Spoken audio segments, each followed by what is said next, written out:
So the SDGs aren't just a list of goals. They carry the hopes, dreams, rights, and expectations of people everywhere.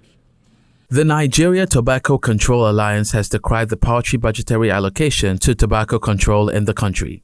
The chairman of the NTCA, Akinbode Oluwafemi, disclosed that the allocation to tobacco control plunged by 50% to 4.7 million naira in 2023 from 9.4 million naira in 2022. According to him, the slash of funding from the national budget has slowed down tobacco control efforts in the country, whilst threatening the gains painstakingly made through the years. He argued that the slash of the adequate budgetary allocation for tobacco control shows there are competing priorities in the health sector, underscoring the need to funnel monies to deal with the critical issues. Health is on the concurrent legislative list as well as actions at all levels of government.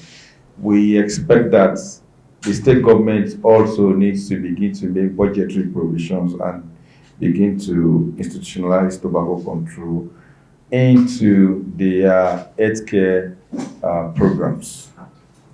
And lastly, we will also want to ask government that we will not also say make this budgetary provision, but those budgetary provisions should be released.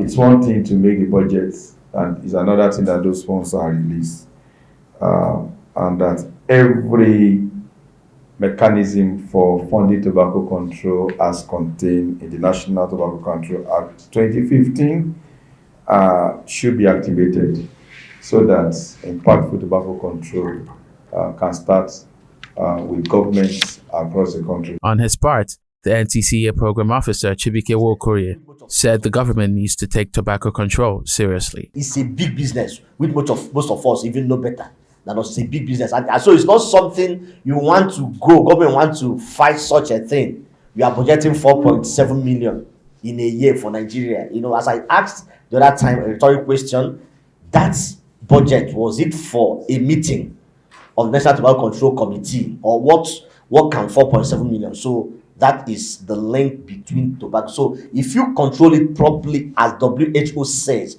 we know what we have, FCTC, Federal Commission on Tobacco Control. If it's being controlled properly the way it should be, we've reduced the burden of NCD greatly. By so doing, the health of the people, because somebody may say, this person has hypertension but he's not smoking. Why are we linking it up? During the recently concluded 78th session of the United Nations General Assembly in New York, USA, it was noted that only 15% of the Sustainable Development Goals are on track to meet the target, necessitating calls for cash and commitments from member nations to rescue the stalled development goals. Were adopted unanimously by all United Nations member states in 2015.